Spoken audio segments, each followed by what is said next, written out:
Assalamualaikum warahmatullahi wabarakatuh. Perkenalkan, nama saya Dr. Raden Bestadi Sukmono, spesialis anestesi konsultan anestesia regional dari Departemen Anestesiologi dan Terapi Intensif FKUI RSCM. Hari ini saya akan membawakan kuliah mengenai Interventional Pain Management. Ini adalah teknik intervensi dalam menangani nyeri, terutama untuk nyeri kronik.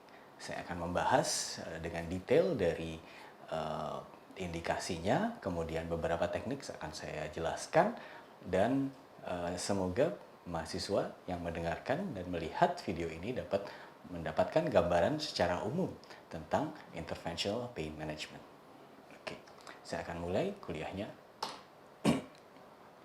Chronic pain sendiri adalah fenomena kompleks dan multifaktorial yang di sini secara definisi berlangsung lebih dari 6 bulan setelah insult atau injury, ya, dan berjalan lebih dari penyembuhan dari onset atau injury-nya itu sendiri.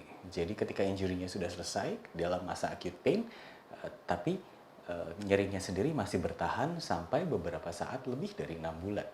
Dan biasanya berhubungan dengan proses patologis yang secara kronis, misalnya seperti keganasan, atau lebih dari itu. Dan kadang-kadang secara makro, struktur yang bertanggung jawab terhadap kerusakan ini tidak dapat terlihat dengan jelas. Dan interventional pain management sendiri adalah satu disiplin dari ilmu kedokteran yang terdalamnya terdiri dari diagnosis dan tata laksana dari nyeri, dan juga melakukan aplikasi teknik intervensional dalam menangani nyeri yang subakut, kronik, persisten, dan intractable pain. Intractable pain itu adalah nyeri yang tidak tertahankan secara independen atau berdiri sendiri atau sebagai bagian dari terapi dengan berbagai modalitas yang kita kenal dengan nama penata laksanaan nyeri multidisiplin.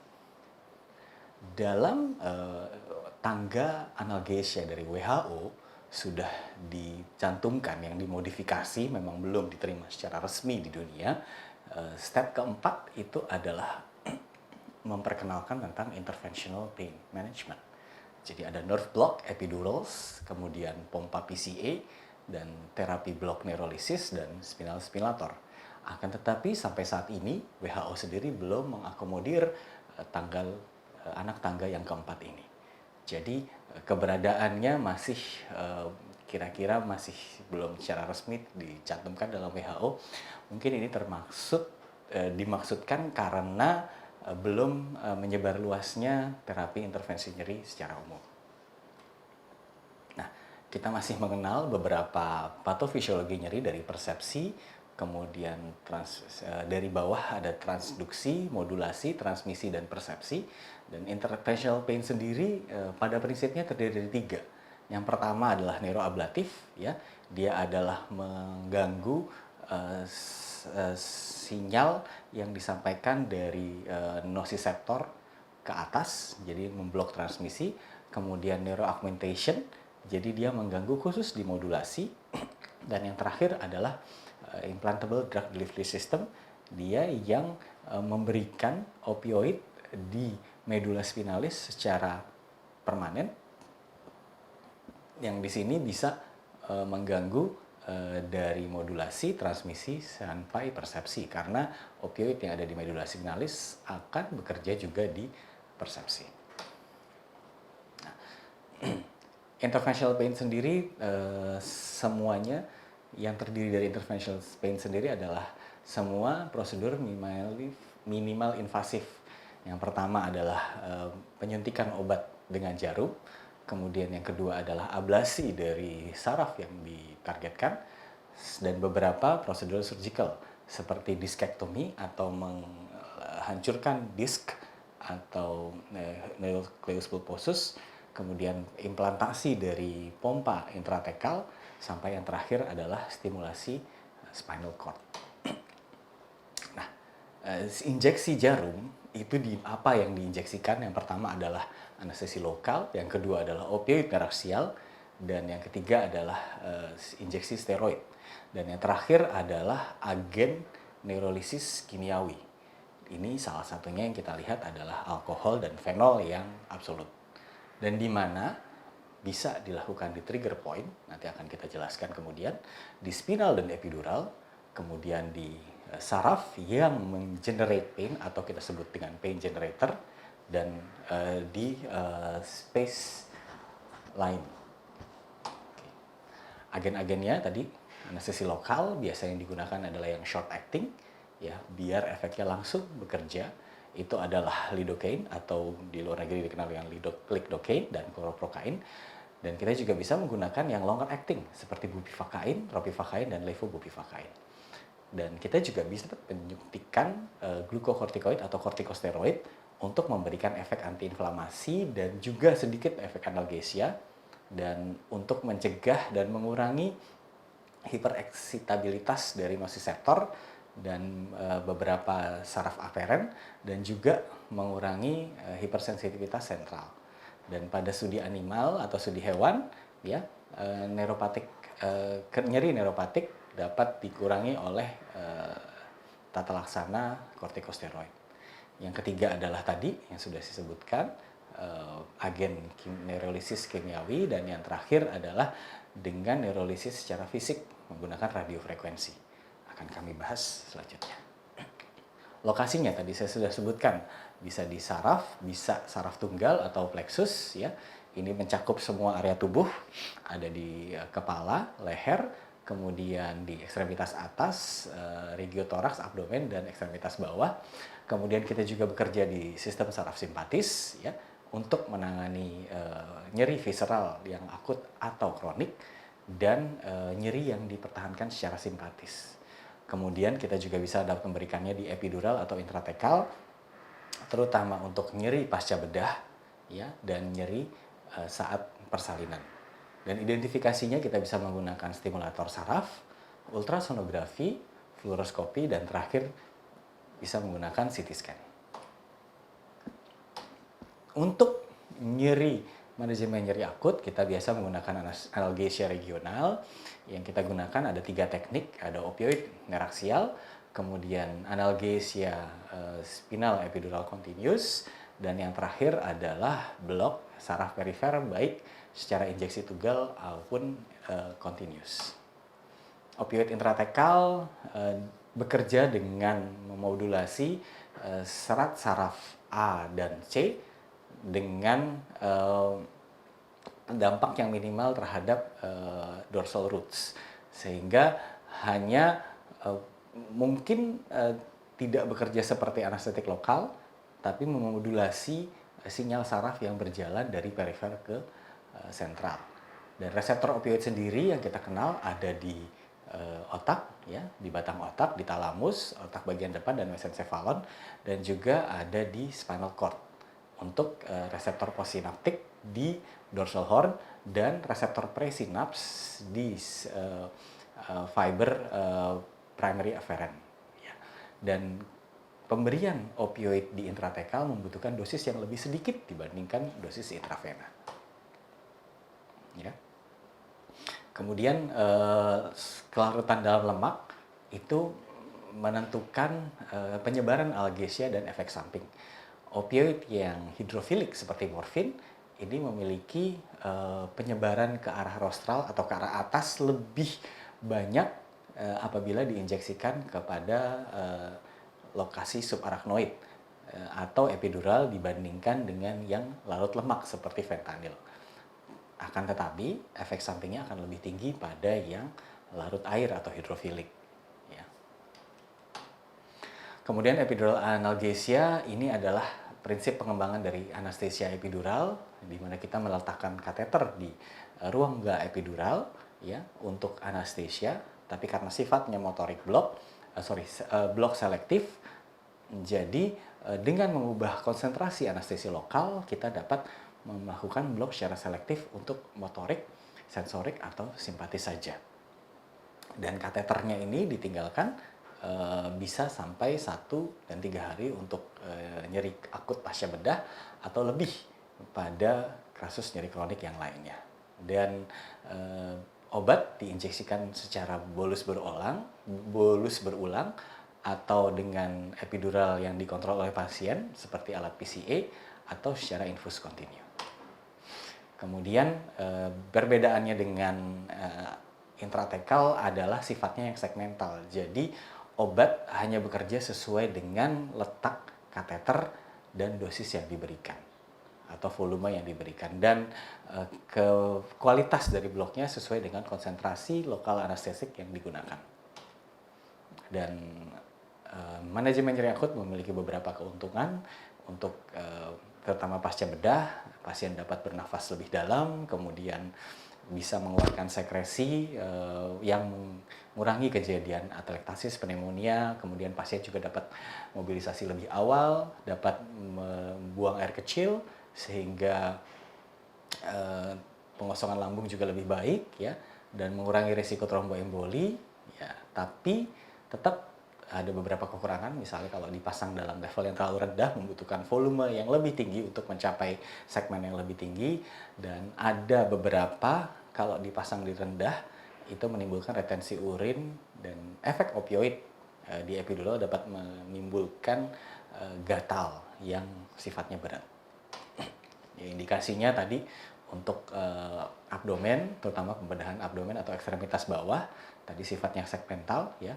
Komplikasi yang dapat terjadi adalah hipotensi, pada saat pemasangan bisa terjadi injeksi subarachnoid, atau kalau terjadi bisa menimbulkan nyeri kepala pasca spinal, dan bisa kalau masuk ke intravaskuler menimbulkan toksisitas lokal anestetik dan gangguan respiratori dan lainnya. Kontraindikasinya terutama pada absolut, ya, dan relatif. Yang absolut kalau pasien menolak, kemudian ada infeksi di daerah penyuntikan, peningkatan tekanan intrakranial pada pasien dalam kondisi hipovolemia, gangguan pembekuan darah, atau dalam terapi antikoagulan. Ya. Kalau yang relatif ada infeksi, ada gangguan neurologis yang sudah dialami pasien, gangguan kardiak atau gangguan jantung, kemudian abnormalitas dari struktur vertebra spinalis seperti skoliosis atau kifosis dan lain sebagainya, atau terdapat infeksi sistemik akut. Nah, kalau blok saraf sendiri kita bisa mengenal ada beberapa blok, misalnya menyasar ke plexus brachialis, ya, kemudian plexus sacralis dan lumbalis, ya, mulai dari mendekati sentral atau neuraksial sampai benar-benar ke sarafnya secara individual. Dan di trunk sendiri atau di torakoabdominal kita juga mengenal beberapa blok. Ya, kita bisa memberikannya secara kontinus dan dengan meletakkan kateter di dekat neural atau kita sebutnya dengan perineural kateter. Beberapa kita lakukan misalnya di interscalene, itu di antara dua otot scalenus.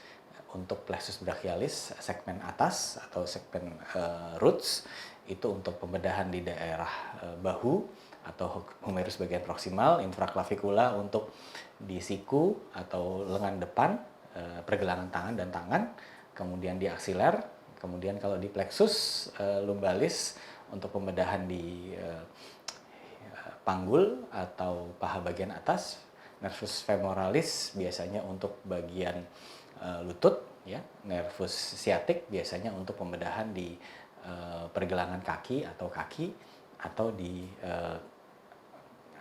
tungkai bawah di bawah lutut. Nah, kita akan masuk ke manajemen nyeri kronik. Nah, manajemen nyeri kronik yang pertama yang paling sederhana adalah injeksi di trigger point. Trigger point ini adalah definisinya adalah titik yang diskrit, jadi satu-satu vokal, dan dia hiperiritasi biasanya terletak di tengah otot skeletal, ya. Dan nyeri yang ditimbulkan oleh trigger point itu biasanya localized atau bisa menjalar, dan diagnosis ditegakkan dengan palpasi dari bandel ototnya itu. Dan kita akan biasa merasakan bandel ototnya itu lebih keras daripada biasanya dan menimbulkan nyeri, ya. Dan tata laksananya adalah melepaskan kekusutan yang terjadi di bandel otot tersebut menggunakan injeksi atau peregangan, ya, terapi fisik, dan mungkin juga bisa menggunakan es. Tapi biasanya dengan terapi injeksi atau dengan penyuntikan itu sangat efektif untuk gangguan yang akut atau kronik. Kita bisa menggunakan teknik dry atau hanya dengan menggunakan injeksi jarum saja, atau memberikan sedikit lokal anestetik dan steroid. Ya, ini adalah contoh beberapa trigger points di dalam tubuh kita, ya. Misalnya ini di otot latissimus dorsi, ya. Kemudian dia ada di bawah juga, ya. Biasanya kita mengidentifikasi dengan palpasi, kemudian menggunakan jarum 25 gauge dan 0,5% atau bisa menggunakan bupivacain, ya, dan disuntikan ke otot yang terkait. Dan kalau terdapat touch response, nanti baru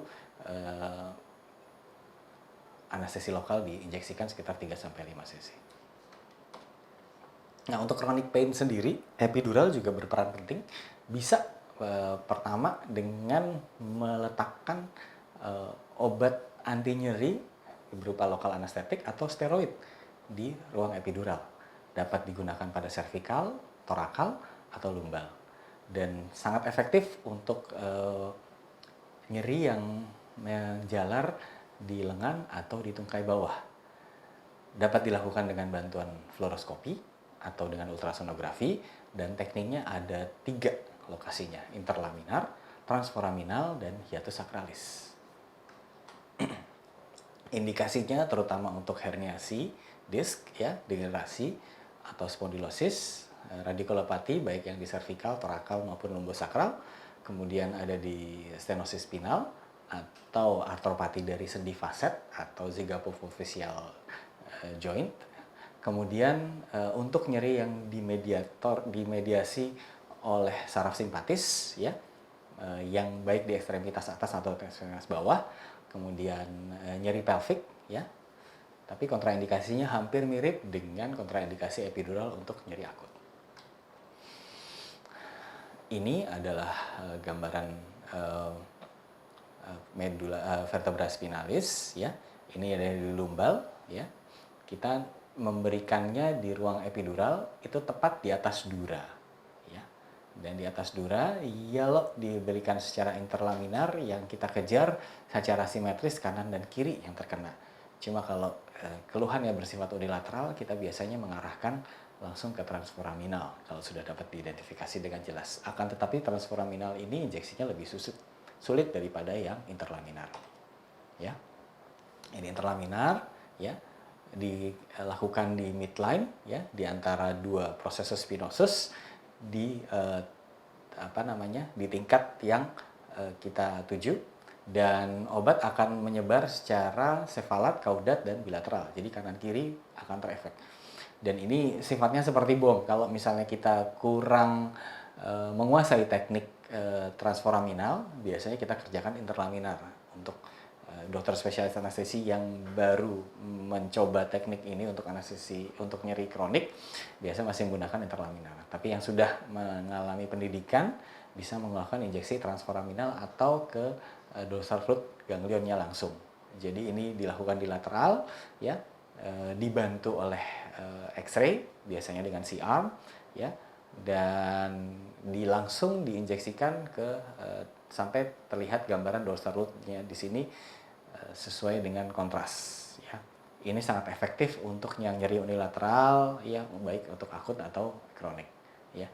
Bisa digunakan untuk nyeri yang simpatis tadi, atau untuk nyeri lumbal rendah, yang cara yang lebih mudah adalah dengan menginjeksikannya lewat kaudal. Kaudal ini adalah akses menuju ruang epidural dari paling bawah. Biasanya kita letakkan di antara 2 space, di antara hiatus sacralis sebutnya, itu di antara 2 cornu sacralis, ya. Dan dari sini biasanya dia akan menyebar ke atas ke arah lumbal, ya, dengan volume yang cukup besar juga. Nah, apa sih gunanya steroid diinjeksikan di epidural? Ya, Patologinya adalah ketika saraf spinalis itu meradang atau terjadi inflamasi, dia akan edem. Edemnya biasanya meradangnya itu disebabkan karena iritasi dari hernia nucleus pulposus ke arah anterior, sehingga dia akan mengiritasi saraf spinalis. Sementara dia harus melewati neuroforamen yang sifatnya lebih sempit. Karena iritasi, dia meradang, akhirnya timbul nyeri.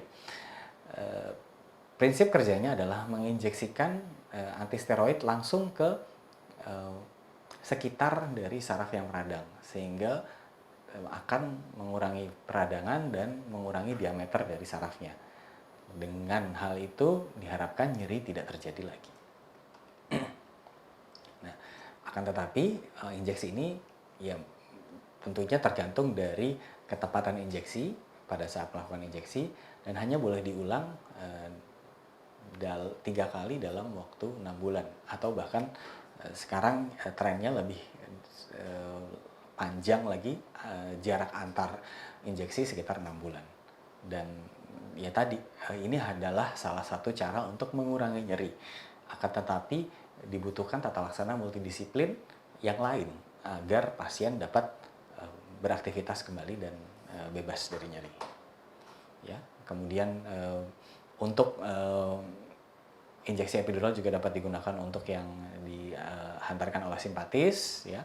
Dan kalau lokal anestetik bisa diinjeksi beberapa kali, tidak ada batasan durasi antar injeksi.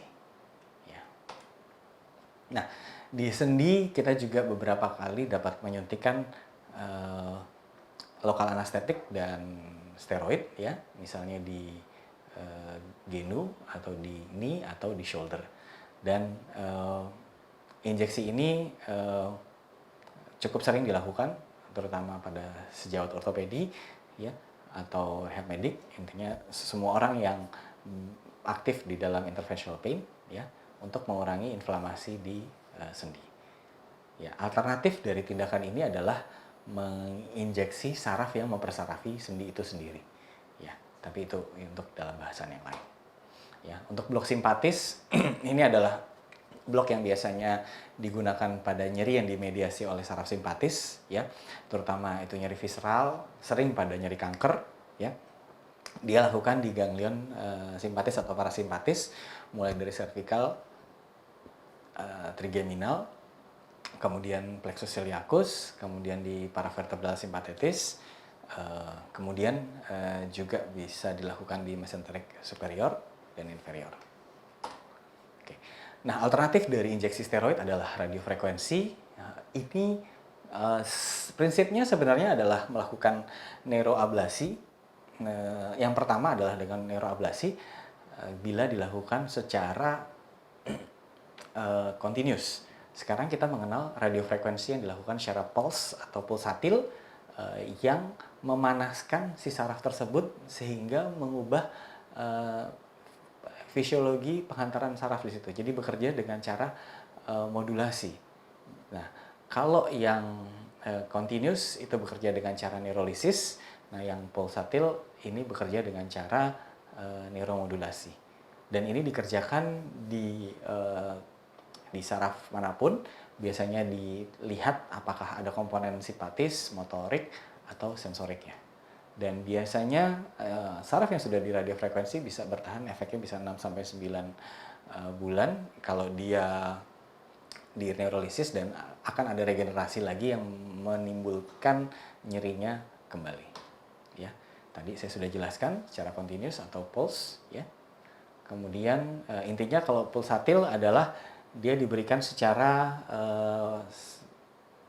short 20 milisecond high voltage, tapi ada selang jeda waktunya, sehingga suhu yang ditimbulkan tidak tinggi. Kalau continuous suhunya sekitar 60-80 derajat, kalau pulse itu biasanya sekitar 40 derajat, dan tidak merusak sarafnya itu sendiri, hanya mengubah struktur kimia yang ada di dalamnya. Ya, aplikasinya tadi untuk nyeri yang di sendi, misalnya di facet joint atau medial branch nerve block, ya.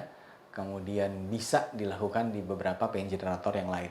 Intinya hanya harus dilakukan diagnosis yang tepat untuk sebelum dilakukan. Ya. Yang kedua terakhir adalah neuromodulasi. Ini adalah menempatkan kateter stimulator di saraf, baik saraf spinal ataupun saraf perifer. Ya, kateter ini ditempatkan di saraf tersebut dan dia akan memberikan modulasi atau memberikan stimulus sehingga pasien akan merasakan sensasi lain selain nyeri.